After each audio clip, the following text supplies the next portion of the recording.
Sekarang kira-kira yang pahalanya banyak saat dikerjakan, yang kalau itu didapatkan dosa-dosa banyak dihapuskan. Jadi kalau yang tadi biasa ngapus satu ini langsung begitu dikerjakan, wah 1000 pahala datang, 1000 dosa gugur. Apa saja amalan itu? Kita mulai. Saya tuh suka merenung gitu, bertafakur, lihat-lihat ayat, ya Allah, Nabi Adam kesalahan dikit, keluar dari surga. Ini saya dosa banyak, pengen masuk. Gimana caranya? Maka kita harus mencari amalan yang sekiranya dengan amalan itu akan cepat menggugurkan dosa-dosa kita. Karena yang paling bahaya adalah kita tidak mengerti berapa banyak dosa sudah dikumpulkan. Contoh, ini dosa mata aja di hari ini udah berapa banyak? Saya tanya pada antum, apa fungsi mata? Tuh, sudah salah. Mata bukan melihat, kalau cuma melihat, kambing juga melihat. Elang melihat. Bahkan mata elang sering saya katakan lebih tajam dibanding mata kita. Elang tuh naik sampai ke atas tinggi lewatin gunung. Anak ayam kelihatan. Antum naik pesawat sampai ke atas, anak sendiri gak kelihatan. Gak percaya, besok silahkan cek aja naik. Tapi persoalannya mata kita dihisap, mata elang enggak. Buka Quran surah ke-17 ayat 36. Paling kanan sebelah bawah. Wala taqfu ma laysa laka bihi ilmun innas sam'a wal basara wal fuada kullu ulaika kana anhu mas'ula. Hati-hati kata Allah, jangan mengikuti sesuatu yang belum kita tahu, karena semua unsur sumber pengetahuan akan ditanya. Telinga akan ditanya, mata akan ditanya. Maaf, hati kita, pikiran kita akan ditanya. Karena ternyata, maaf, banyak dosa dikumpulkan lewat sumber-sumber informasi ini. Mata kata Allah, laki-laki, Quran surah 24 ayat 30, perempuan ayat 31. Katakan pada laki-laki yang beriman, kullil mu'minina yaghuddu min absarihim. Katakan pada pria-pria beriman, mata kalian hanya boleh dipakai untuk yang baik-baik saja. Yang tidak baik, palingkan. Kalau Allah nggak suka, kata Allah, palingkan. Berarti kalau Anda melihat sesuatu yang tidak disukai Allah, tercatat dosa di situ. Sekarang coba perhatikan. Berapa banyak dalam kehidupan baru bangun dah salah lihat. Astagfirullah. Bangun, lihat handphone. Begitu dibuka, cek status WhatsApp. Begitu yang dilihat siapa? Profil istri orang. Ada muncul gambar iklan, gambar-gambar yang buruk, konten yang tidak bagus. Berapa kali antum melihat status di media sosial dengan gambar-gambar yang tidak baik? Hari ini aja udah berapa kali tuh? Itu baru mata. Itu baru mata. Dan yang paling celaka gambar itu kadang-kadang antum simpan di handphone, dimasukkan ke saku, dibawa sholat. Coba ketika antum sholat tuh, bawa handphone antum, terkumpul berapa banyak yang kotor di situ? Gambar-gambar yang tidak bagus, konten yang buruk dimasukin. Saat yang bersamaan, enak aja antum minta kepada Allah. Rabbighfirli, warhamni, wajiburni, warfani, warzukni. Gimana Allah memberikan rezeki kepada antum, sedangkan antum datang dengan kotoran. Antum mau menghadap orang penting di dunia, datang ke tempatnya sepatu kotor, baju kotor, nginjak karpet rumahnya, sengaja lagi. Apa antum diberi? Kalla. Belum masuk dah disuruh keluar. Antum datang menghadap kepada Allah dengan kotoran melekat di dalam diri, bahkan dimasukin ke sakunya, minta, ya Allah sayangi saya. Bagaimana aku bisa menyayangimu kalau kamu datang dengan maksiat yang berlumur dan tidak kamu keluarkan dari dalam dirimu? Pikiran. Tadi aja tuh sebelum taklim dimulai, berapa kali prasangkanya keliru. Ini ustadznya mana sih ya? Ini panitia bagaimana sih? Sudah datang jam 5 sampai sekarang belum ada ustadznya. Ayo. Itu baru pikiran. Ini terakumulasi itu dari ujung kepala sampai dengan ujung kaki. Lisan. Saya tidak Ustaz, tidak seperti itu. Bagus. Tidak seperti orang itu tuh. Dari tadi begitu aja Ustaz, itu sama. Jadi Anda bayangkan semua unsur tubuh kita dari ujung kepala sampai ujung kaki berapa banyak yang berbuat maksiat. Maka terakumulasilah dosa itu. Kadang-kadang lebih banyak daripada amal solehnya. Banyak. Seperti tangan tadi diangkat. Pertanyaan saya, di sini inti bahasan kita. Bagaimana kita menggugurkan dosa-dosa ini, sementara kita paham waktu kita terbatas, ini akan kita tinggalkan nih. Saya mohon ya tolong jangan banyak mainnya, tolong jangan banyak main. Demi Allah saya katakan, ada banyak yang tampak. Ada yang digulung ombak, sebabnya macam-macam, gak ada ombak pun meninggal juga. Ada yang kena gempa, dipertontonkan di hadapan kita untuk memberikan tanda, hari ini mereka, besok kamu. Hari ini kita antarkan orang lain ke alam kubur, besok Anda akan diantarkan untuk masuk ke penginapan berikutnya. Maka mohon maaf, jangan banyak bercanda di sini. Ada alam setelahnya. Nah persoalannya, yang di sini nggak dibawa, ini yang kita bawa nih, cuman 2. Kalau nggak bawa pahala, bawa dosa. Maka sebelum kita pindah ke sini, gugurkan dulu. Karena kalau sudah pindah ke sini, tidak ada kesempatan yang kedua untuk menggugurkan ini yang telah banyak terkumpul saat di dunia.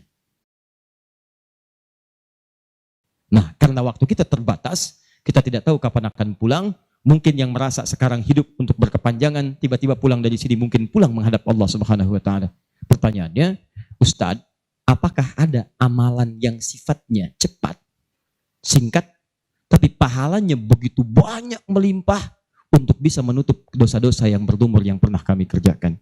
Itulah yang akan kita bahas pada malam hari ini. Jadi, ini inti bahasa yang akan kita keluarkan, amalan cerdas dengan pahala melimpah untuk menutup dosa-dosa yang kita kerjakan dalam waktu yang cukup singkat. Paham sampai sini? Nah, ini mukadimah kedua, baru kita masuk pada isinya. Saya coba hapus dulu ya.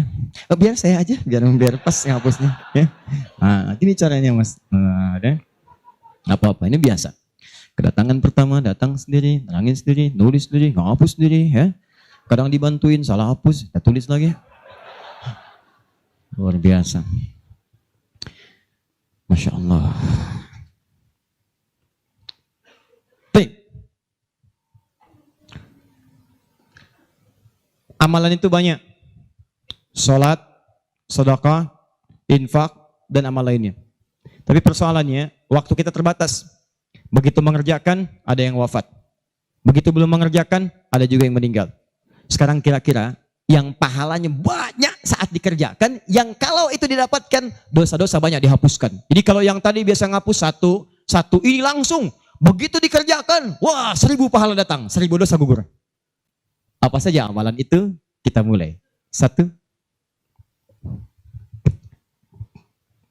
Semua amal kebaikan yang kita kerjakan, yang jadi amal saleh, bernilai hasanah, itu dalam fikih disebut dengan sedekah namanya.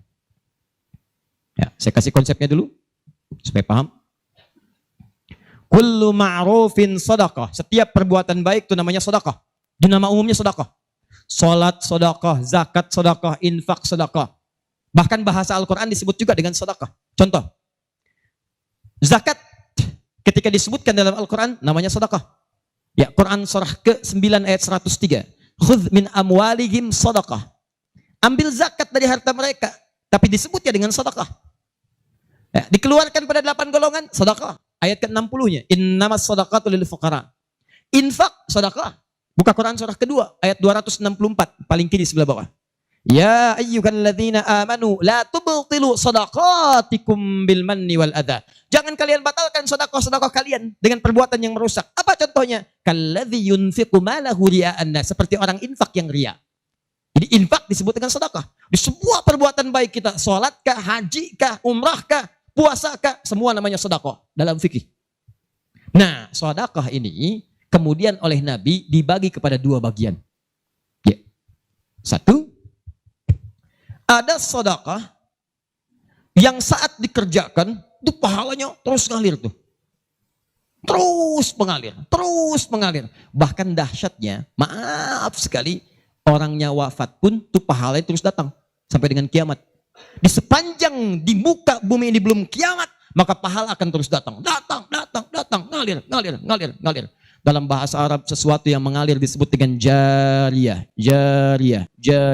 Maka muncul istilah sedekah jariyah. Sedekah jariyah. Ya, maaf, asalnya bukan amal jariyah, sedekah jariyah. Ya, sedekah jariyah, bukan istilahnya amal jariyah. Sekarang kalau mau nyebut amal jariyah pun dibenarkan. Cuma kalau di Arab, amal jariyah itu begini nih. Ya, kalau di Arab sekarang, antum jalan, tiba-tiba sedang ada perbaikan, ada lubang. Maka sedang diperbaiki ini ada tulisan kasih papan, afwan amal jariyah, amal jariyah. Maaf, ada pekerjaan jalan mengganggu Anda lewat. Di Arab itu amal jariyah itu pekerjaan sedang berlangsung mengganggu orang lewat. Sekarang begitu. Ya. Makanya kalau ada orang naik ke bis bawa kotak gitu kan, mau minta-minta maaf Pak, amal jariyah, betul, ganggu orang lewat. Ya. Benar secara bahasa tapi secara makna ini yang paling tepat. Yang kedua, ada yang sifatnya sedekah thabitah. Yang pahalanya berhenti di situ, tetap selesai seketika. Thabitah. Jadi begitu Anda kerjakan, dapat pahala sampai situ aja. Begitu selesai pekerjaan, selesai pahalanya. Thabitah, tetap selesai di situ. Maka kalau kita ingin cerdas, kata para ulama, semua dosa-dosa kita ingin dihapuskan, ditutup. dihapus, hapus. Maka Anda mesti keluarkan apa saja jenis-jenis sedekah jariyah itu. Supaya ketika selesai kita kerjakan, pahalanya tetap mengalir untuk menutup dosa-dosa kita. Maka kita akan fokus kepada amalan-amalan yang ini, yang saat dikerjakan, pahalanya terus mengalir. Tapi jangan lupa, hati-hati, yang ini pun dibagi dua lagi. Awas, pelan-pelan. Jadi kita sepakati, kita ambil yang ini satu, untuk malam ini. Yang kedua, yang ini pun dibagi dua lagi. Ada amalan sedekah tsabita saat dikerjakan pahalanya datang saat itu. Tapi yang paling menarik, ada nilainya kecil, ada nilainya besar, banyak. Kalau dikerjakan ada yang nilainya cuma 10 aja. Tapi ketika Anda kerjakan yang kedua ini, ada yang 700, ada yang 70.000, ada yang 700.000 sekali dikerjakan. Sekarang kita akan keluarkan amalan apa saja yang saat dikerjakan itu pahalanya melewati batas yang standar ini. Jadi saat dikerjakan bukan 10 poinnya, tapi lebih daripada 10. Amalan apa saja itu pada sedekah tsabita dan amalan apa saja yang jariyah yang kita bisa keluarkan dan menggugurkan dosa-dosa kita. Sepakat sampai sini? Baik. 1. Kita langsung ke poinnya. Untuk yang sedekah tsabita, amalan standar yang tetap. Yang biasa-biasa, contoh, misal, sholat, begitu dikerjakan sekali, dapat 10. Selesai sholatnya, selesai pahalanya. Jelas? Tapi beda ketika antum mengerjakan sholat berjamaah. Ya. Dia tsabita, tapi pahalanya berlipat. Tsabita, tapi pahalanya berlipat. Baik, saya mau tanya pada antum, sholat sendirian 10, sholat berjamaah berapa? 27. Maka kalau Anda ada ajakan berjamaah, sekalipun misalnya di tempat itu tidak ditemukan masjid, sedang di kantor, ada teman misalnya, alih-alih Anda sholat sendirian dan tidak bisa menemukan masjid, kenapa nggak ajak teman Anda untuk berjamaah? Walaupun cuma 2 orang. Beda pahalanya teman-teman sekalian sampai 17. Yang satu 10, yang satu 27. Karena sholat berjamaah itu hadisnya dibagi 2. Ada hadis yang mengajak ke masjid, ada hadis yang masjidnya nggak ada, cuman bisa berjamaah. Sholatul jamaati afdalu min sholatil fardi bisa bin wa isyrina darajah. Sholat berjamaah lebih utama daripada sendirian. 27 jamaah di sana sifatnya umum. Kalau ada di masjid, usahakan ke masjid. Kalau nggak bisa ke masjid karena alasan syar'i, maka yang penting jamaah. Saya suka bingung nih, ini kan di rumah kamar banyak. Tempat luas. Kenapa kok bisa di rumah ada 5 orang? Ini ada istri, ada suami, anaknya 2, asisten rumah tangga 1. Kok bisa ini sholat di kamar yang ini sholat di kamar yang ini sholat di ruangan yang ini? Kenapa di rumah itu nggak kumpul satu tempat berjamaah? Pahalanya 27. Satu kedua, 500 tahun. 2 ketiga, 500 tahun. Jadi kalau antum sedang lupa-lupa tuh, ingat-ingat dosa. Daripada milih sendirian cuma 10, berapa dosanya pada saat itu? Boleh jadi pahala sholat antum 10, tapi dosanya pada hari itu 20. Tuh. Bagaimana cara nutupnya? Maka biasakan naikkan. Jamaah. 1, sholat berjamaah. Karena itu panggilan-panggilan sholat dalam Al-Quran seringkali menggunakan bentuk jamaah. Silahkan cek. Panggilan sholat pertama Al-Baqarah ayat ketiga. Alladzina yu'minuna bil ghaib wa yuqimun, tunaikan dengan orang banyak, bentuk jamak. Mereka tunaikan dengan orang banyak, kerjakan dengan banyak orang. Makanya kalau bisa berjamaah, kenapa mesti sendirian? Jelas sampai sini? Kalau antum ke masjid itu lebih banyak lagi. Tadi sudah saya jelaskan, datangnya dapat 25, masuk masjidnya, i'tikafnya, macam-macamnya. Makanya kalau sudah ada panggilan jamaah untuk ke masjid dan antum bisa mengerjakannya, demi Allah saya katakan, jangan tinggalkan. Jangan tinggalkan. 1. 2. Saya sebutkan yang banyak saja supaya agak cepat. 2. Membaca dan menghafalkan Al-Quran. Membaca dan menghafalkan Al-Quran. Amalan kelihatannya sederhana, tapi pahalanya begitu berlimpah. Insya Allah. Tahan sebentar. Tadi kalau sholat sendirian, berapa pahalanya? 10 sholat. Baca Quran, bukan sekali baca, 1 hurufnya 10. 1 huruf. Dalilnya At-Tirmidzi nomor hadis 2910. Perhatikan kalimatnya. Man qara'a harfan min kitabillahi falahu asyru hasanat. Siapa yang bisa membaca satu huruf saja dari kitabullah, dia mendapatkan padanannya 10 kebaikan. Nanti saya tuliskan rumusnya nih. Lihat baik-baik, ini enggak sembarangan dia, ini enggak sembarangan. Siapa yang baca satu huruf saja dari Al-Quran, dia akan mendapatkan 10 kebaikan setiap hurufnya. Walam aqul alif lam mim harfun. Saya tidak katakan tulisan alif lam mim itu satu huruf, bukan. Alif lam mim dibaca satu huruf, bukan. Walakin alifun harfun, lamun harfun, mimun harfun. Tapi setiap alifnya 10, lam 10, mim 10, walikuli harfin asyru hasanat. Dan setiap antum bacakan satu hurufnya 10 kebaikan, 10 pahala. Jadi kalau saya bacakan alif lam mim, dapat berapa? Belum tentu. Belum tentu. Lihat sini, saya tunjukkan cara bacanya. Sebagian kita mengira itu kecil, tapi menurut Allah itu luar biasa. Perhatikan baik-baik. Lihat sini. Tahan. 1, 2, 3. Baca. Alif lam mim. Baca lagi, Pak. Bagus. Ada lagi yang bisa dengan tajwidnya yang lebih bagus? Siapa lagi? Boleh, silakan angkat tangan.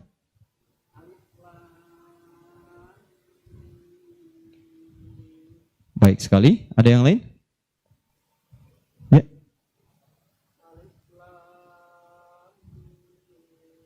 Bagus. Dikit lagi. Ada yang lain? Satu lagi. Masya Allah.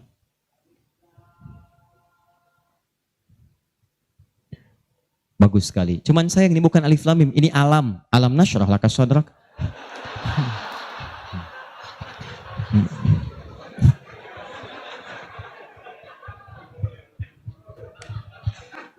Saya mau katakan, kalau Quran ini seperti tuduhan orientalis dan orang-orang menuduh Quran buatan Nabi Muhammad, padahal dulu tidak ada harakatnya, maka semua kalimat ini yang tertulis begitu akan dibaca sama.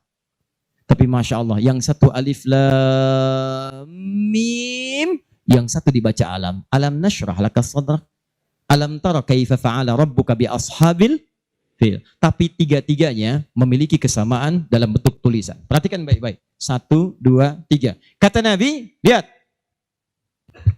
Jangan katakan alif lam mim satu huruf, tapi alifnya 1, lamnya 1, mimnya 1. Walikuli harfin asyru hasanat. Setiap hurufnya 10 kebaikan. Jadi kalau saya bacakan alif lam mim, ada berapa huruf? Kalau hitungan kita biasa, maka kita akan lihat 1, 2, 3. Tapi kalau antum belajar ilmu arud itu diantaranya ilmu salah satu ya, untuk bisa menuliskan apa yang diucapkan, bukan apa yang tertuliskan lewat simbol. Dan itulah teman-teman sekalian menjadi ukuran banyaknya pahala yang kita dapatkan. Tahan. Di ilmu bahasa Arab ada 4 cabang ilmu. 1 nahwu, 2 sharaf, 3 balaghah, 4 arud. Ini yang utama. Arud dibagi ke 16 cabang lagi, namanya bahar. Ada bahar tawil, ada rajaz, ada madid, ya dan seterusnya. Tawilun lahu dunal bukhuri fadailu, fa'ilun mafa'ilun, fa'ilun mafa'ilu. Rajas, mustafilun, mustafilun, mustafilun, mustafilun, mustafilun, mustafilun. Alfiyah itu Ibnu Malik, rumusnya rajas.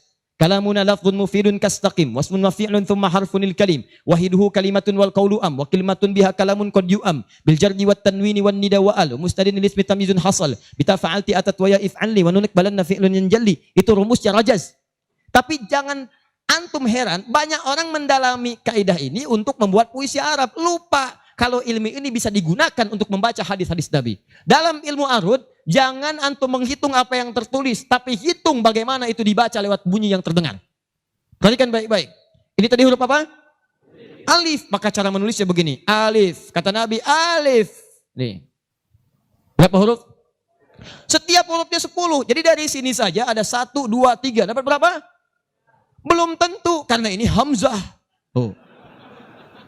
Ha, mim, zal, ta. 1, 2, 3, 4. Jadi dari sini aja ada berapa? Belum tentu, kan ini ha tuh. Ha, un 3. Anda yang suka menghitung, maka akan mendapatkan pahala sesuai hitungan. Anda yang berniat ikhlas karena Allah, maka Anda akan mendapatkan lebih daripada apa yang Anda hitung. Rumus ini ditemukan di Quran surah kedua ayat 261. Paling kiri sebelah atas.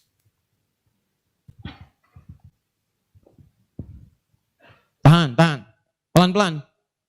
Ini rumus adanya di ayat infak. Tapi cara menerapkannya di semua kategori cara kita beramal. Orang kalau berinfak tahunya dapat 700. Matsalul ladzina yunfiquna amwalahum fi sabilillah kamatsali habba. Orang yang infak di jalan Allah seperti menanam satu benih. Ambatat sab'a sanabil. Satu tumbuh jadi 7 tangkai. 1 kali 7, 7. Fi kulli sumbulatin mi'atu habba. Setiap tangkainya ada 700, ada 100 benih. Ada 100 buah lagi. 7 kali 100, 700. Ayatnya suka dipotong sampai sini. Kalau Anda infak sekian, kalikan 700. Lupa, ayatnya belum selesai. Wallahu yudha'ifu liman yasha. Dan Allah akan melipat gandakan amalan tanpa batas bagi siapa yang tidak pernah berhitung. Jadi kalau Anda baca Qur'annya hitung-hitungan, ini dosa hari ini berapa nih dikerjakannya? Oh 9, Masya Allah, 9. Cukup 1 huruf aja. Nun. Tutup. 10. Besok dosa berapa? 15. Cukup 2 huruf. Toha. Selesai. Kalau Anda ngitungnya begitu, maka diberikan sesuai hitungan. Tapi kalau Anda tidak pernah berhitung, Allahu Akbar. Anda tidak tahu alif lam mim itu mungkin nilainya 30, mungkin 300, atau bahkan 3 juta, atau lebih daripada itu. Makanya kami sarankan, kalau Anda bisa mendekat kepada Al-Quran, maka tolong agendakan setiap hari. Semua sahabat itu punya agenda, Pak. Antum kenal gak Utsman bin Affan? Oh, situ tidak sana ngangguk. Coba di Semarang kenal Utsman bin Affan. Luar biasa. Tapi nggak apa-apa, masih bagus. Kemarin saya baru dari Sukabumi, Hubud Dunia. Ada yang kenal Fir'aun. Ini masih untung Utsman. Tuh lihat ya. Utsman itu bukan cuman cerdas dalam urusan bisnis dunia, tapi tijarah akhirat itu luar biasa. Utsman paham, saya di dunia boleh kaya, tapi di akhirat bagaimana status saya? Maka beliau siangnya mengumpulkan harta dunia untuk ibadah, malamnya mengumpulkan pundi-pundi akhirat. Demi Allah saya katakan, Utsman itu di antara sahabat yang disebutkan oleh Imam An-Nawawi bersama Abdurrahman bin Auf, bersama Tamim Ad-Dari, yang diikuti kemudian oleh Imam Asy-Syafi'i generasi setelahnya, jauh setelahnya, itu punya amalan kalau malam terbiasa menghatamkan Al-Quran dalam tahajudnya. Khatam Quran. Kaya, sahabat Nabi, menikahi 2 putri Nabi. 1 meninggal dan menikah lagi, disebut Dzun Nurain. Kayanya luar biasa, asetnya setelah 15 abad sampai sekarang masih ada. Yang hebat, siang-siang jadi orang kaya, malam-malam jadi hamba yang sangat taat dan kaya akhirat. Coba bandingkan dengan kita sekarang. Menantu Nabi, bukan. Kaya, enggak sekaya Utsman. Tuh, status dunia belum sempurna. Status akhirat masih belum maksimal. Ya antum sebetulnya maunya apa? Utsman sholat malam, ngikut Nabi, kaki bengkak. Antum pengen ke surga Firdaus malam, mata bengkak. Ya. Ini nih. Ayo update. Ustadz, tapi kan saya belum lancar. Tambahkan hadisnya, lipatkan nomor hadis 2920. Awas, lihat kalimatnya. Walladzi yatata'ta wa huwa alaihi syaq falahu ajran.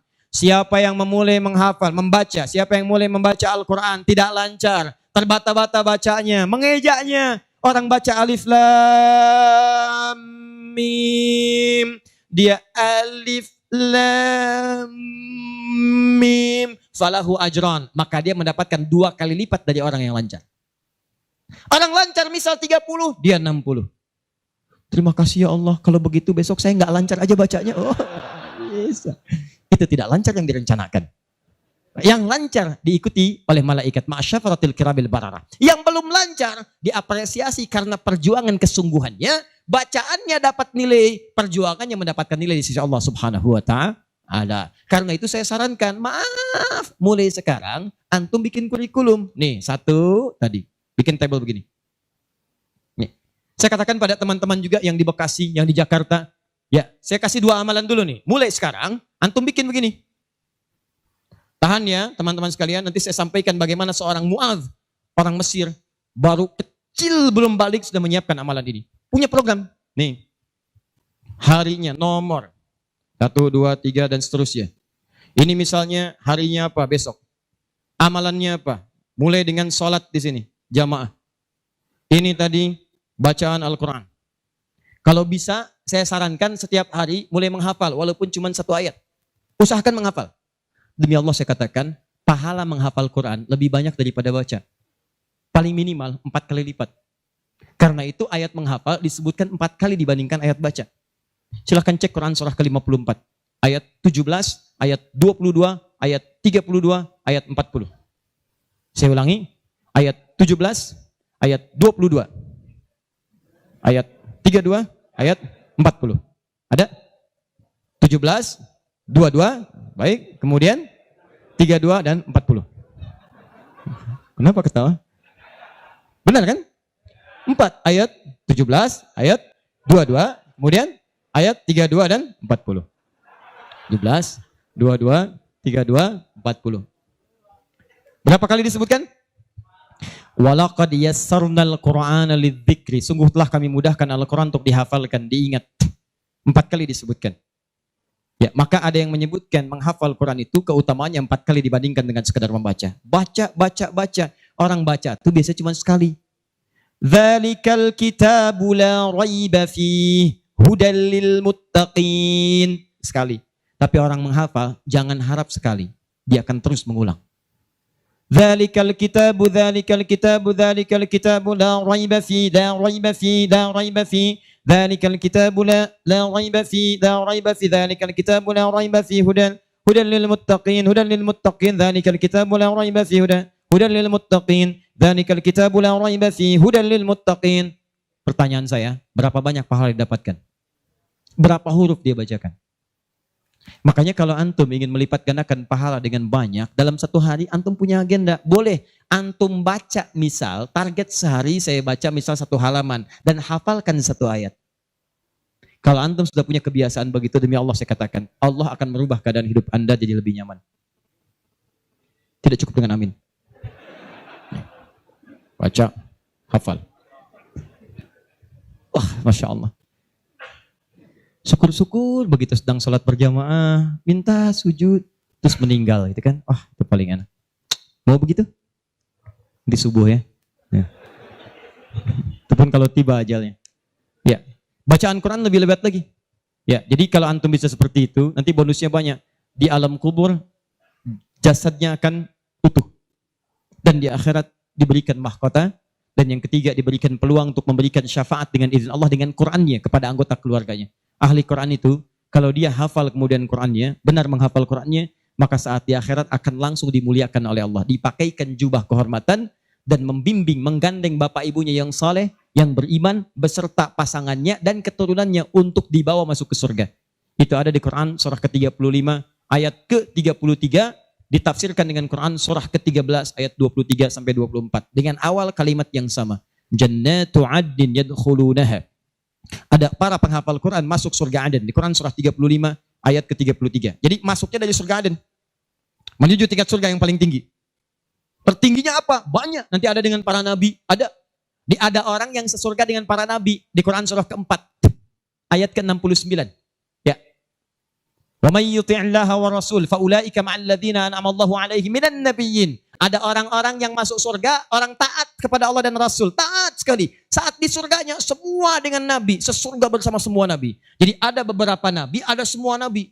Kalau beberapa nabi namanya anbiya. Makanya di surah Al-Anbiya, surah ke-21 dikisahkan beberapa nabi. Tapi kalau semua nabi itu nabiyin namanya. Dari Nabi Muhammad SAW sampai Nabi Adam. Ada semua. InsyaAllah.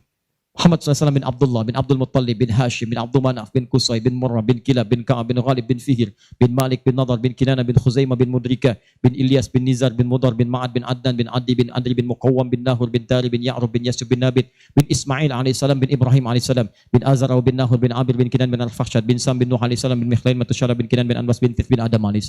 Kumpul semua. Jauh-jauh Nabi Ibrahim ke kanannya dari Sayyidah Sarah, muncul kemudian Ishak, dari Ishak Yakub, dari Yakub turun Yusuf, dari Yusuf terus sampai dengan ke Musa, ke Daud, ke Sulaiman dan seterusnya, muncul sampai ke Nabi Isa. Nabi Isa bapaknya Imran menikah dengan Hannah, samping kirinya kemudian ada Zakaria. Terus itu semua nabi antum bisa lihat. Masya Allah. Akhi, antum di mana? Surga A dengan siapa? Depan saya, Masya Allah, ganteng-ganteng Nabi Yusuf. Dulu teman kita lihat sinetron ganteng-ganteng serigala. Ini Nabi. Oh, kita lihat Nabi Yusuf. Oh. Belakang saya Nabi Ibrahim. Depan kiri saya Nabi yang punya tongkat jadi ular. Nabi Musa alaihissalam. Kanan saya Nabi yang sangat saya rindukan. Nabi Muhammad SAW. Penghafal Quran. Dia akan masuk, diberikan mahkota. Tafsirnya di At-Tirmidzi nomor hadis 2915. Begitu dia kemudian akan naik, maka Qurannya berkata, Allahumma halli, ya Allah, tolong hiasi dulu tubuhnya. Bedakan dengan yang bukan ahli Quran. Bedakan.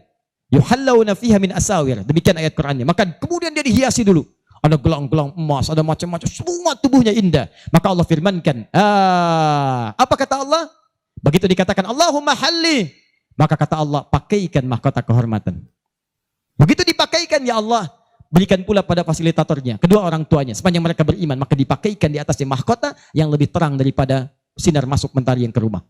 Ya Allahumma ya Allah, Allahumma halli, ya Allah tambahkan kepada penghafal, bedakan dengan fasilitator. Fayulbasu ilaihi libasul karamah, maka dipakaikan jubah kehormatan. Begitu dipakai jubah itu, kemudian difirmankan, waqar, fa inna akhira qiraatika akhiru manzilatika. Sekarang kamu masuk ke dalam surga dengan bacaan Quran yang biasa kamu bacakan saat di dunia. Akhir tempat tinggalmu, disitulah ditunjukkan pada akhir bacaan Quranmu.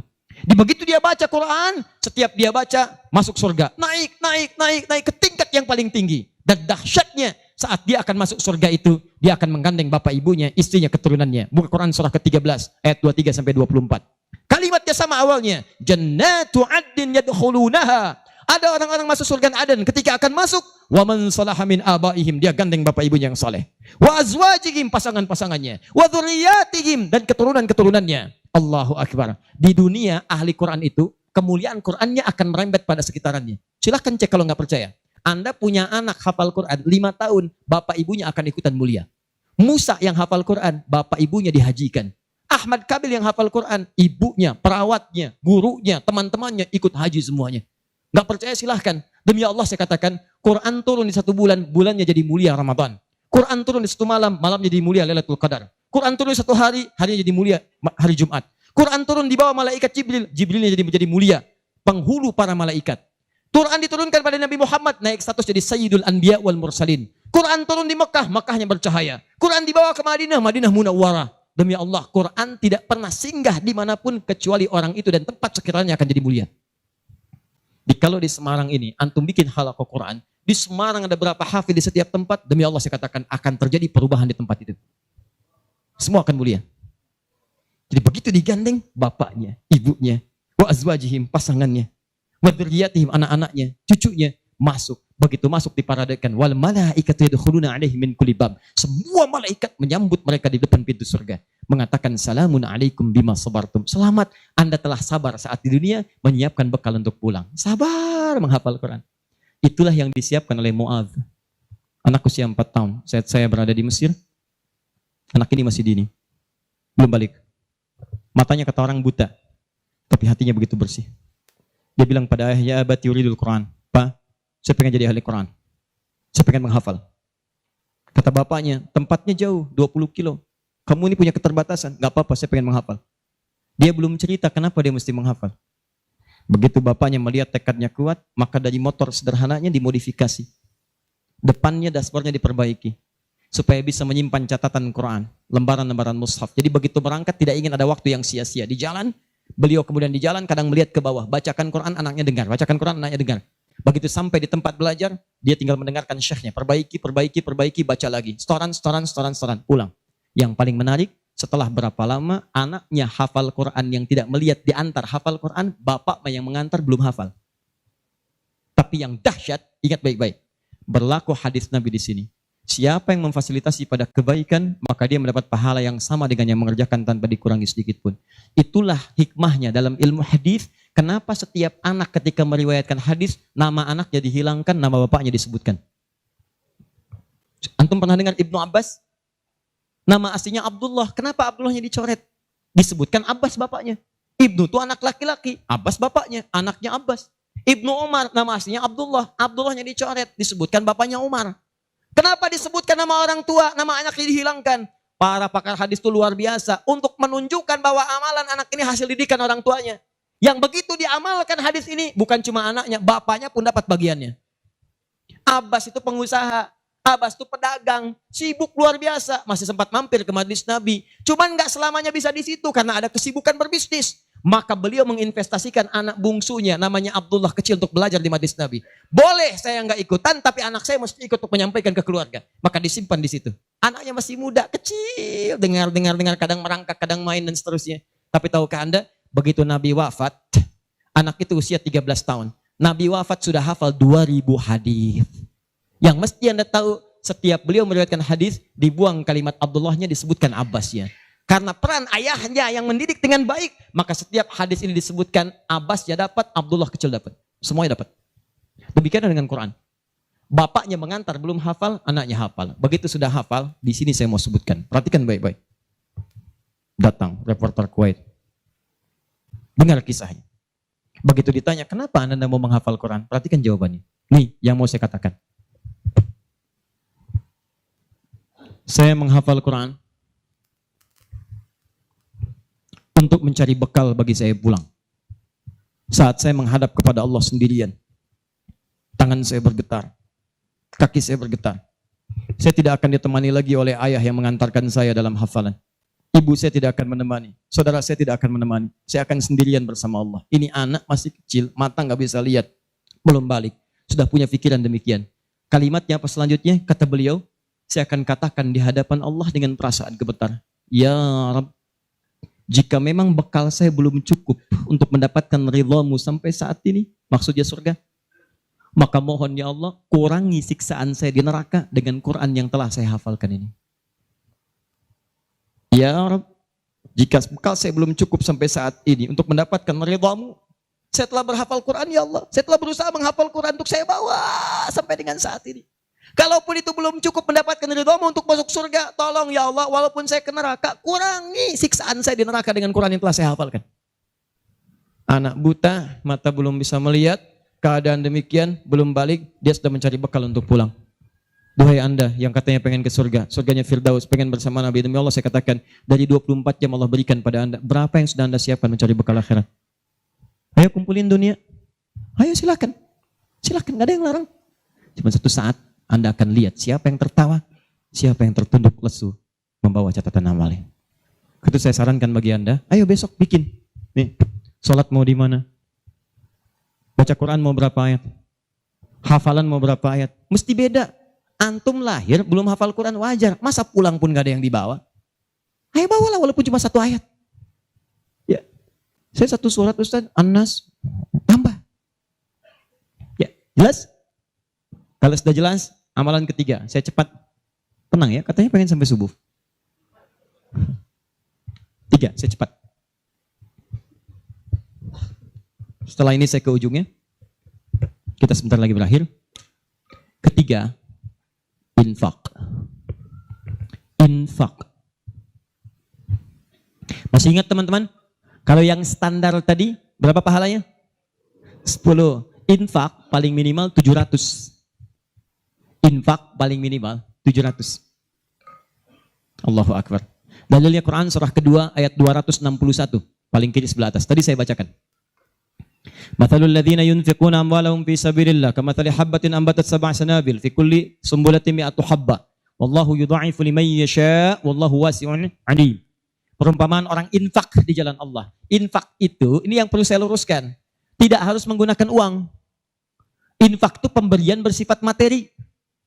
Makanan itu infak, pakaian itu infak, buah-buahan itu infak. Silahkan berbagi, walaupun gak ada uang, bisa kita gunakan dengan yang lain. Cek, kalau antum main ke Eropa, ada rezeki main misalnya, main ke Auckland, ke New Zealand. Ya, di situ ada donation itu bukan cuma dengan uang, food. Kadang mereka kasih dengan makanan. Ada yang nyimpen ciki, kotaknya di situ. Di kotak infak itu, kotak dalamnya ada ciki, ada beras, dan macam-macam. Sampingnya ada yang uang. Cuman mesti dilihat dulu bagaimana bentuk kotaknya. Ya, kalau kotaknya belahan kecil, itu pasti uang. Bukan beras. Oh ini beras nih, dibuka dulu karungnya diginikan. Tidak bukan. Silakan bebas. Ya, dan itu nilainya tinggi. Kadang-kadang antum lupa di majelis ilmu ada snacknya, walaupun cuma kurma dapat 2, bagi 1 dengan teman. Air misalnya tidak harus semua oleh antum. Bagi, begitu antum bagi langsung dituliskan 700 kali lipat paling minimal. Demi Allah saya katakan paling minimal 700 kali lipat. Makanya zaman Nabi, itu ada satu keluarga yang berlomba tuh mendekatkan diri pada infak, walaupun dirinya kekurangan. Agak aneh tuh cara berpikirnya. Ya, jadi kalau dibandingkan manusia sekarang nggak dapat tuh, nggak dapat. Saya mau tanya begini, antum di rumah persediaan, antum punya anak 2. Antum dengan istri, 1 suami, 1 istri, 2 anak. Di rumah ada persediaan makanan untuk 2 anak antum saja. Antum aja nggak makan malam itu, cuma ada anak 2. Untuk mereka, kalau nggak makan, mereka bisa nahan lapar semalaman. Tiba-tiba antum ditawarkan oleh seseorang, ada tamu nih, mau nggak dijamu di rumah? Bisa nggak? Pertanyaan saya, kalau ada orang yang datang seperti itu ke tempat antum, Mas, ini ada tamu, saya nggak bisa jamu. Bisa nggak antum jamu? Di rumah antum cuman ada makanan untuk anak-anak, antum pun nggak bisa makan. Pertanyaan saya, dijamu nggak teman itu? Kenapa diam? Hai ahli surga. Kenapa diam? Lihat cara berpikirnya. Kalau cara berpikir kita hanya ke makanan saja, maka kita katakan, Ustadz, anak saya aja dapatnya makanan seperti itu, kami pun nggak makan. Bagaimana bisa diberikan pada tamu? Tapi cara berpikir Tolhah dan keluarganya agak beda. Begitu Nabi katakan ada tamu, kita datang langsung angkat tangan. Duluan ngangkat, padahal yang lain banyak yang punya banyak makanan. Tapi cara berpikirnya, kapan lagi saya dapat 700 lebih? Kapan lagi saya dapat diangkat langsung tangannya? Ya Rasulullah saya. Sebelum yang lain ngangkat, angkat tangannya. Maka diantar kemudian ke rumahnya. Sampai di rumah, istrinya dikatakan, duhai sayang, ada titipan Rasulullah. Bahasanya bukan ada tamu, ada titipan Rasulullah. Allahu Akbar. Ada titipan Rasulullah. Maka istrinya langsung membaca, saya paham. Saya bertugas menidurkan anak-anak dulu, tidurkan. Yang suaminya menyiapkan makanan. Begitu sudah jadi kata suaminya kepada tamu tadi, Anda silahkan makan di sini, saya temani dulu istri saya. Gak enak rasanya, meninggalkan sendirian. Begitu temannya makan, dia berpura-pura makan di bilik yang lain. Membunyikan bunyi-bunyi seakan-akan makan. Begitu sudah kenyang, tanpa mukaddimah yang lain langsung pamit. Terima kasih sudah menjamu saya, semoga Allah berikan pahala. Pamit malam itu juga. Begitu selesai pamit, subuh-subuhnya datang menghadap pada Rasulullah pagi-pagi. Apa yang terjadi? Turun ayat Quran surah 59 ayat 9 sampai 10 itu. Walladzina tabawwa'ud dar sampai ke kalimat wa yu'thiruna ala anfusihim walau kana bihim khasasah. Oh, cara berpikirnya. Jadi kalau antum melihat peluang seperti ini, enak teman-teman sekalian, banyak sekali. Tidak harus uang, pakaian, makanan, macam-macam. Jadi kalau antum beli buah tuh, antum beli 5, di rumah ada 3 orang, berarti antum mesti sadar Allah titipkan yang 2 lagi untuk peluang infak antum. Bukan untuk antum habiskan semua. Kok bisa orangnya cuma 3, beli mangga 5. Siapa yang menggerakkan antum untuk beli 5 mangga? Orang cuma 3, berarti yang 2 lagi, itu Allah gerakkan untuk mendapatkan pahala. Ada peluang di situ. Lu kepada siapa ya Rasulullah saya berikan? Kepada siapa ya Allah saya infakkan? Ini yang sering keliru. Kata Allah langsung turun. Fi sabilillah, yang utama itu 5 dulu. 5. Kalau Anda temukan 5 ini, dia peluang infaknya sangat tinggi untuk diberikan. Siapa mereka ini? Ada di Quran surah kedua ayat 215. Paling kanan sebelah bawah. Yas'alunaka madza yunfikun. Mereka bertanya pada Muhammad SAW. Ya, awas, apa yang harus kami infakkan? Pada siapa? Maka turun jawaban, kul ma anfaqtum min khair. Katakan kalau mau infak mesti yang paling bagus. Ini kaidah pertama. Awas, ada peringatan di Al-Baqarah ayat 267. Wala tayammamul khabitha minhu tunfiqun walastum biakhidhihi illa an tughmidu fi. Jangan kamu infakkan pada orang lain yang kamu tidak suka. Melihatnya aja kamu enggak suka, dikasih orang. Antum punya uang 50.000 2, 1, wah masih keras, bagus, luar biasa. Masuk dompet enak dilihat. Yang kedua, wah sudah lecek. Dekil of the kumel. Wah dilihat gak enak. Baunya gak nyaman. Tiba-tiba ada orang lewat. Pak, sedekah Pak. Pertanyaan saya, maaf, mana yang antum berikan? Yang lecek atau yang bagus? Tuh. Ingat, kalau urusan zakat mal, berikan yang bagus. Zakat mal, pilih. Paham? 5 orang ini siapa? 1. Lil walidain, orang tua. Ini orang tua ini gak pernah minta, jarang sekali. Cuman kita yang mesti paham. Kan sama, antum pun suka ngasih isyarat. Mama. Oh mau makan. Makan. Mama. Boneka. Antum setelah dewasa mesti paham. Kadang-kadang orang tua tuh gak minta. Gak pengen nyusahin anaknya. Padahal orang tua udah susah. Melahirkan susah, mengandung juga susah, merawat susah, menyusui susah. Sudah dewasa pun antum masih susahin juga. Kapan antum berbaktinya? Kadang-kadang cuma nanya, nelpon apa kabar. Padahal di rumahnya itu Masya Allah lagi kurang beras. Beras kurang, rezeki belum dibayar. Kirimkan, sebelum diminta kirimkan. Itu begitu antum kirimkan demi Allah saya katakan. Di hadis Al-Bukhari, di kitab Al-Adabul Mufrad. Bukan cuma mendapatkan lipatan pahala kalikan 700 lebih. Tapi ridha Allah turun ke tempat antum pada saat itu. Kalau sudah turun, semua doa yang antum mintakan minimal akan dijawab pada saat itu. Itu rahasianya. Kalau dengan urusan orang tua itu udah gak usah mikir. Begitu mengatakan, nah gini-gini, tenang aja mah. Walaupun gak ada, katakan, insya Allah mah selesai. Insya Allah, berusaha antum. Begitu antum dapatkan seperti orang tua mengusahakan untuk antum dulu, maka pahala dilipat gandakan, ridho turun seketika. Kejar. Wal aqrabin, kerabat terdekat. Kerabat dibagi dua. Ada yang tempatnya jauh tapi hubungannya dekat. Punya saudara sekandung tinggalnya di Palembang, antum di Semarang. Ayo kirimkan. Anak bibi nggak bisa nih pendidikannya. Bantu, antum ada, bantu, nilainya tinggi. Jangan dikira ringan. Nih bagian kedua nanti kalau saya terangkan banyak nih. Tenang aja, kita masih sampai subuh. Bagian kedua. Saya ikutin deh. Antum jual saya beli. Ya, cuman saya beli sampai 9:30. Paham? Ayo akrabin. Yang kedua itu maaf. Golongan kedua akrabin bisa tetangga. Orang yang tidak ada hubungan famili secara mahram cuma tetangga antum. Tapi kalau yang kedua ini, Allahu Akbar, indahnya Al-Quran. Cek oleh antum, silahkan cek. Walaupun beda agama, itu tetap ada peluang infak. Gak ada ketentuan ini kecuali di Quran. Gak ada aturan ini kecuali di hadis. Buka Quran surah ke-31 ayat 15 paling kiri sebelah atas. Ada anak muslim, orang tua belum Islam, belum dapat hidayah. Kata Allah, urusan untuk ibadah pisahkan. Orang tua jangan paksa, doakan dia, silahkan dakwahi. Tapi urusan dunia, wasahibhuma fid dunya ma'rufa.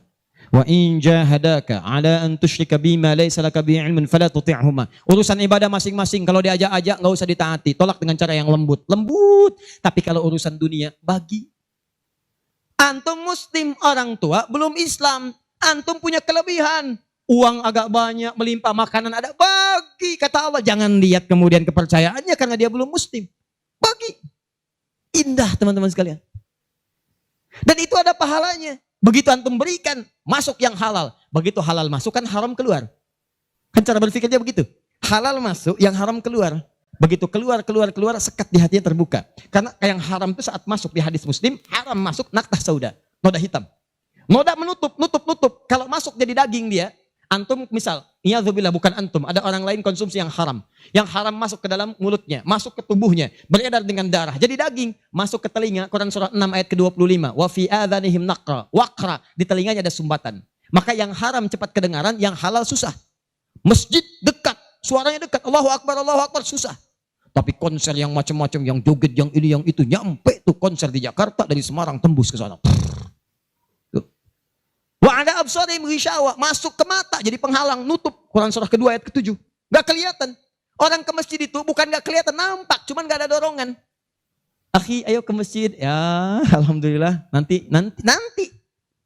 Padahal yang besar lewat, kecil lewat. Yang paling aneh itu begini, kok bisa antum lewat depan masjid padahal bisa lewat jalan lain? Kenapa Allah antarkan sampai lewat depan masjid? Jadi kalau sudah Allah antarkan ke tempat-tempat yang baik, belum ingat Allah juga, antum mesti diantarkan kemana lagi? Tuh. Kok bisa antum lewat dengar adzan, padahal bisa antum lewat jalan lain, gak kedengaran adzan. Kenapa kemudian yang dengar antum? Kok bisa lewat jalan itu kelihatan mata, padahal bisa ada jalan lain. Kok bisa ngelihat? Kalau Allah sudah berkehendak kebaikan, antum masih belum bisa membacanya, masih ditanya. Itu pasti ada maksiat masuk. Caranya keluarkan. Kalau yang haram masuk, masukkan yang halal. Maka yang haram akan dihancurkan. Hancur. Kemudian muncul yang halalnya. Kalau halal sudah masuk, maka hati itu akan mudah untuk mendekat kepada Allah. Doakan. Demikian tetangga kita. Jangan dikira tetangga antum yang muslim saja. Mungkin kita ada non-muslim samping kita. Mungkin ada yang Kristen, ada yang Hindu, yang Buddha. Dalam hubungan keduniaan indah. Silahkan berbagi. Apa antum gak pernah dengar hadis Nabi? Siapa yang masak makanan, baunya sampai ke tetangganya, maka bagilah dia walaupun cuma kuahnya. Tapi maksudnya bukan daging yang antum makan, kuahnya antum bagi. Bukan. Tidak. Maksud hadis itu walaupun cuma masak kuah, bagi juga supaya dia tidak negative thinking, tidak salah paham. Antum gak ada ayam, adanya singkong, cuman dimasak bumbu opor. Bumbunya opor, tapi dagingnya singkong. Dimasak gak antum bagi, tetangga bilang, oh masak opor enak nih, padahal singkong. Dibagi walaupun cuma kuahnya. Tapi pertanyaan saya, apakah hadis itu mengatakan kalau tetangga anda muslim saja? Tidak. Never. Walaupun dia non muslim, masak. Bagikan sebelum dia menghirup baunya, ketuk pintunya. Begitu diketuk dia keluar. Ada apa Pak? Ini ada makanan, walaupun sedikit mudah-mudahan bisa bermanfaat. Bapak baik sekali, terima kasih. Bukan baik, Allah yang memerintahkan saya untuk berbagi. Dan saat itulah kalimat Allah mengalir di hati yang paling bening, menghunjam ke jiwanya. Masuk jadi hidayah.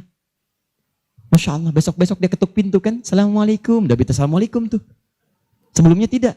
Begitu dibuka sambil mengembalikan yang kemarin, ya panci yang kemarin dikembalikan. Pak, ini apakah Allah sudah memerintahkan berbagi lagi hari ini? Oh, lumayan. Nggak ada aturan kalau bukan non muslim jangan bagi. Nggak ada, indah dalam Islam itu. Jadi walaupun Anda kasih ke yang non muslim, pahala dituliskan.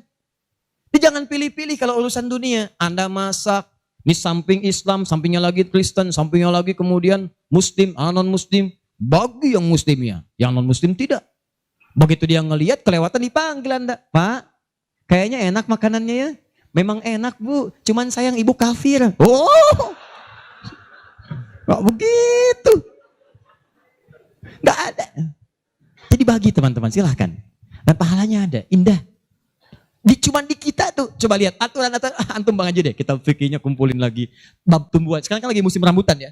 Rambutan. Tuh, antum di pekarangan ada rambutan, tumbuh. Pohon rambutan, pekarangan antum. Cuman sayang buahnya ke tetangga antum. Terus ke sini. Maka dalam kaidah fikih disebutkan hakun mushtarak. Ini hak bersama antara antum dengan tetangga. Kenapa? Karena antum keluar rumah kelihatan cuman pohonnya. Dia keluar rumah kelihatan buahnya. Dan yang paling menarik, dia udah lihat buah, daunnya jatuh ke bawah. Dan kadang buah jatuh ke sini, membuat dia kesulitan. Awas, jangan sampai dia cuma ketiban sampahnya saja, antum kedapatan buahnya. Naik ke pohon rambutan, nggak boleh. Apa yang harus antum lakukan? Datangi dia, ketuk rumahnya. Sampaikan, Pak, maaf saya cuma mau ngasih tahu, itu ada pohon rambutan. Iya, saya juga tahu, punya bapak kan? Bukan, itu memang pohon saya. Cuma buahnya merambat ke tempat bapak. Terus, itu hak kita bersama. Bapak nggak usah minta. Begitu inginkan, ambil aja. Silahkan dapatkan. Aturan dari mana itu? Ini Rasul saya yang mengajari. Nabi Muhammad SAW. Bapak keluar, lihat buahnya. Saya keluar cuma lihat pohonnya. Kalau bapak pengen, ambil aja. Wah, hebatnya Islam. Terima kasih Pak. Insya Allah. Udah insya Allah tuh. Nanti saya ambil. Udah, pergi tuh. Ambilin. Dan kita senang lihat ya. Begitu diambil, pahala. Setiap satu buah, 700 pahala. Setiap satu buah, 700. Masya Allah. Luar biasa. Dan dia kan gak paham fikih. Belum masuk Islam. Besoknya, ayam antum main ke tempat dia. Ayam. Dia kira hukum ayam sama dengan rambutan. Oh. Nabinya umat Islam baik banget. Kemarin ngirim rambutan, sekarang ayam. Pokoknya mungkin ayam itu akan menggendong antum ke surga. Ya? Infak tuh. Nah, pertanyaan saya, antum punya agenda berapa untuk infak tuh? Coba lihat, kadang-kadang kan ada anak yatim samping. Gak usah terpikir banyak uang, pakaian. Buka tuh pakaian antum. Masuk ke kamar, buka. Begitu dibuka, berapa banyak koleksi pakaian antum? Coba cuma pesen satu aja. Mohon maaf ya, maaf sekali. Jangan sampai ada pakaian, walaupun sehelai itu, yang belum pernah dipakai ibadah. Usahakan setiap yang kita gunakan jadi saksi di akhirat bahwa dia pernah dipakai ibadah. Karena semua akan bicara. Tuh lihat kaos, bagian dalam, celana, bagian luar, cek lagi semua. Dan kalau sudah itu antum pakai, ada yang lain gak kepake, bukan gak kepake. Boleh jadi itu dititipkan oleh Allah kepada antum untuk menjadi pahala antum dengan itu. Sebab mudah bagi Allah menitipkan pada yang lain. Kenapa dipilih antum supaya dapat bagian pahalanya? Jelas? Terakhir, amalan keempat, bagian pertama. Salah sendiri pengen sampai subuh. 4. Terakhir, bagian pertama.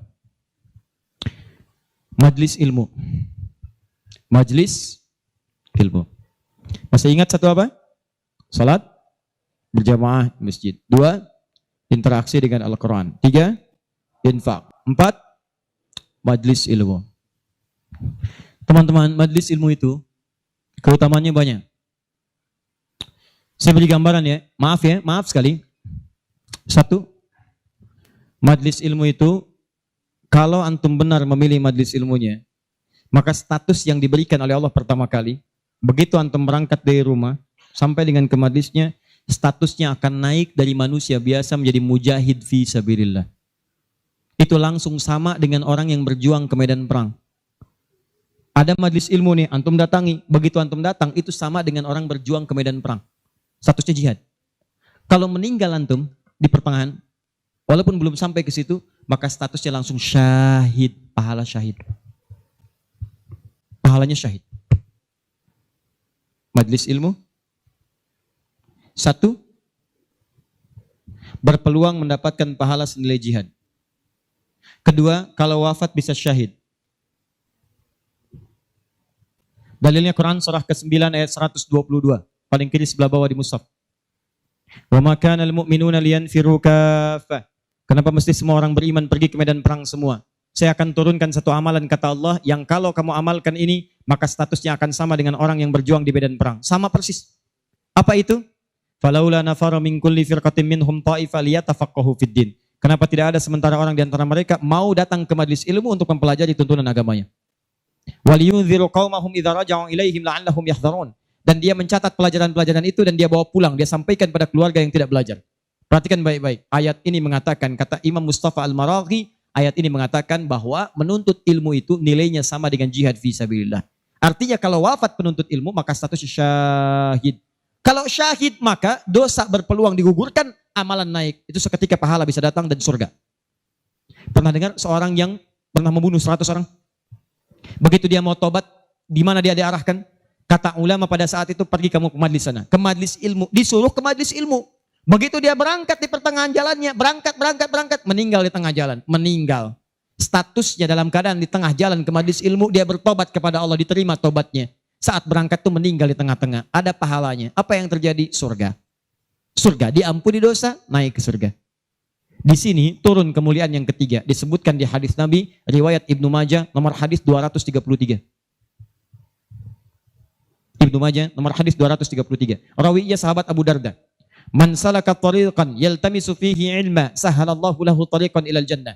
Siapa yang menyiapkan dirinya melangkah menuju majlis ilmu, maka setiap langkahnya akan langsung dituliskan oleh Allah yang meringankan nanti langkahnya ke surga. Di setiap langkah itu dihitung.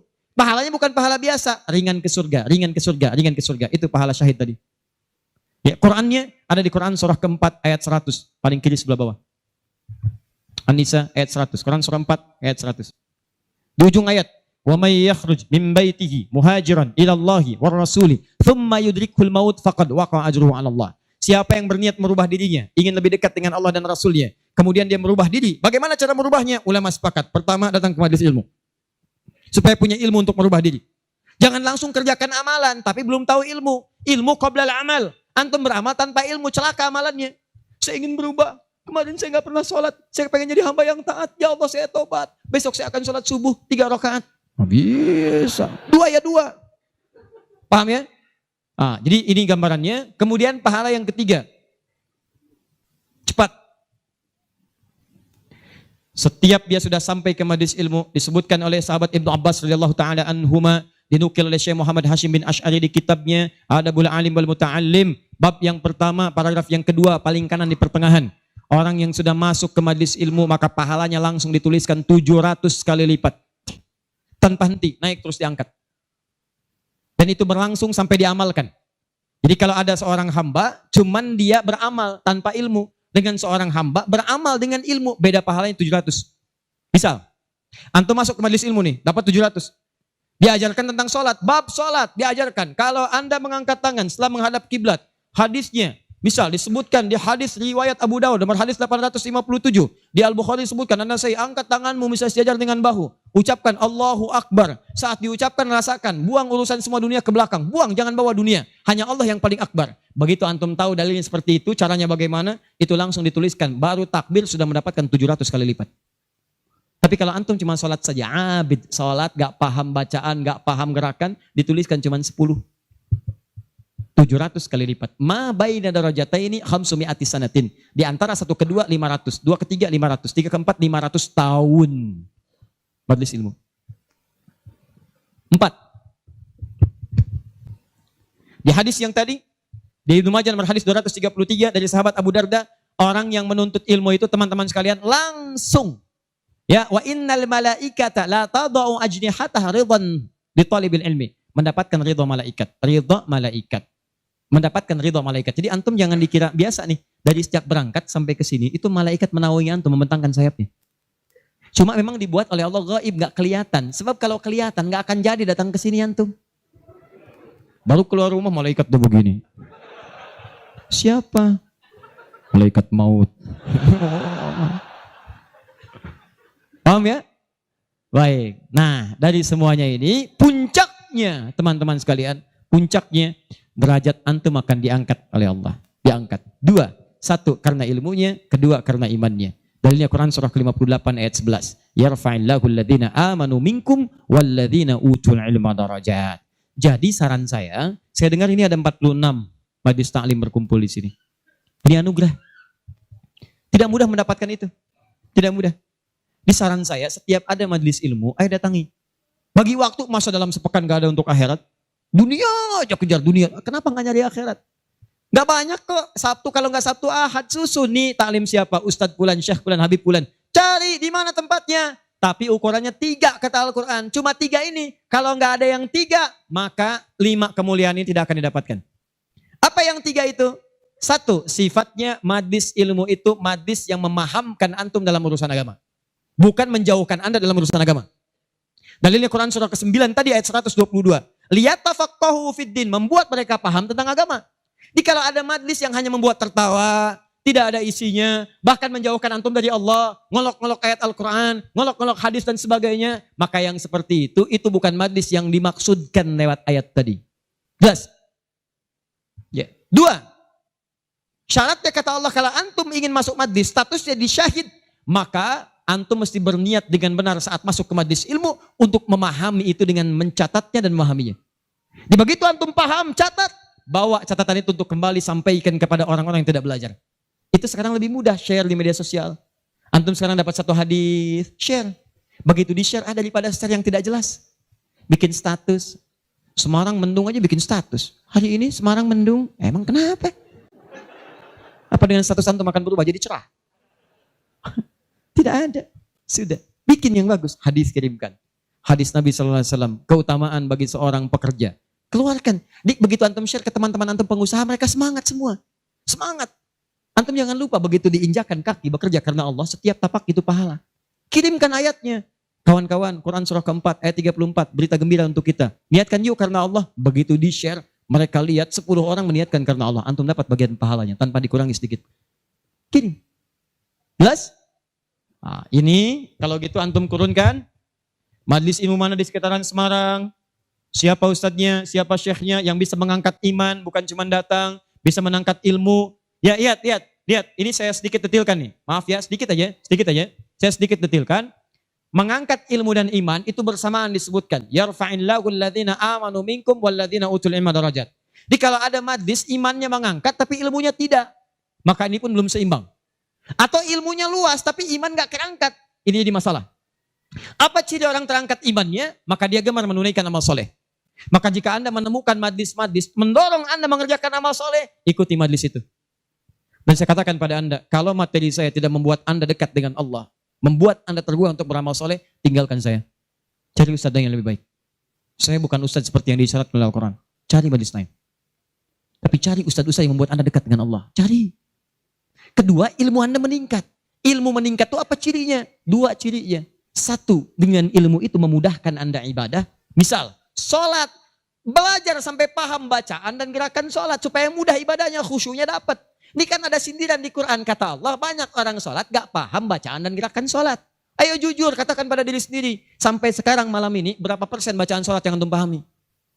Jangan-jangan Anda sholat tapi gak ngerti yang dibaca. Bagaimana bisa khusyuk? Ruku gak ngerti, sujud gak paham, bagaimana bisa khusyuk sholatnya? Antum minta rezeki, isa aja 4 kali, warzukni, minta rezeki. Habis sholat minta lagi. Ya Allah mohon berikan aku rezeki. Yang tadi apa saat sholat? Warzukni. Ya bagaimana kita bisa mengerti apa yang diucapkan kalau kita tidak belajar? Makanya cari. Nak mengerti itu bahasanya paham, fikih. Makanya ada kitab sholat namanya fikih sholat, fikih umrah, fikih haji. Belajar sampai paham. Tuh lihat berapa banyak sekarang yang umrah, tapi nggak paham yang dikerjakan. Putar. Sekarang kadang suka sedih gitu. Apalagi banyak yang ria. Ria itu kan menggugurkan amalan. Begitu disampaikan, habis amal. Ini ada yang jual kebun, jual tanah, nyampe sana nggak ada nilainya. Sekarang orang aja tawaf sampai live. Subhanallah, alhamdulillah. Kelihatan di sana, kelihatan. Pindah kiri, la ilaha illallah akbar. Tuh, kenapa nggak dipahami? Dan tawaf itu indah. Kalau antum benar tawafnya, dijanjikan oleh Allah doa apapun seketika dikabulkan. Itu rahasianya dari Quran surah 19. Ayat ke-47 sampai dengan 49. Ada rahasianya. Makanya kenapa dari Hajar Aswad ke Maqam Ibrahim?